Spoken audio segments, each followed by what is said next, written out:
अस्सलामुअलैकुम जनाब, के हाल चाल है? ठीक ठाक हो जनाब? है पहला कबूतर है तो मोहर लगी है ये थे नहीं जनाब। पहली फड़क विच पकड़ाया सी रात रह के।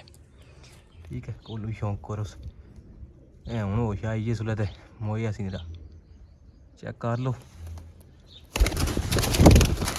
जनाब। है दूसरा पीस सैकंड शौक करो माशाल्लाह, लाजमी आखना मैं 15 पीस ने।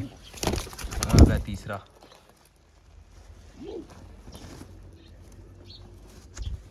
जनाब है चौथी जी पट्ठी है ना टेडी टोपी वाले बनी है जीरा कबूतर।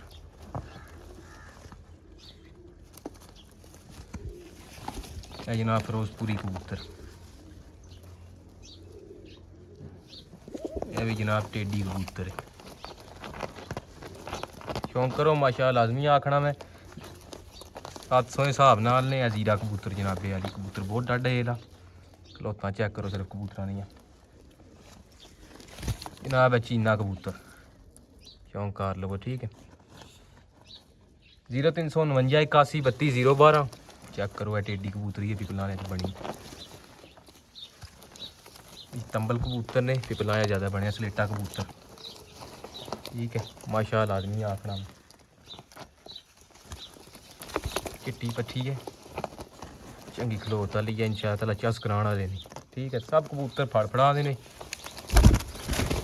है चेक करो कट्ठे हो रहे हैं कबूतर भी चंगे अपनी अखा जी भी जनाब। है जड़े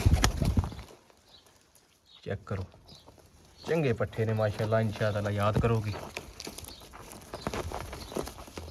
ये है पूरे हो गए ने 15 सारे ना शौक कर लो माशाल्लाह, आदमी आखना मैं एंटीक आउट क्लास अंडरस्टैंड।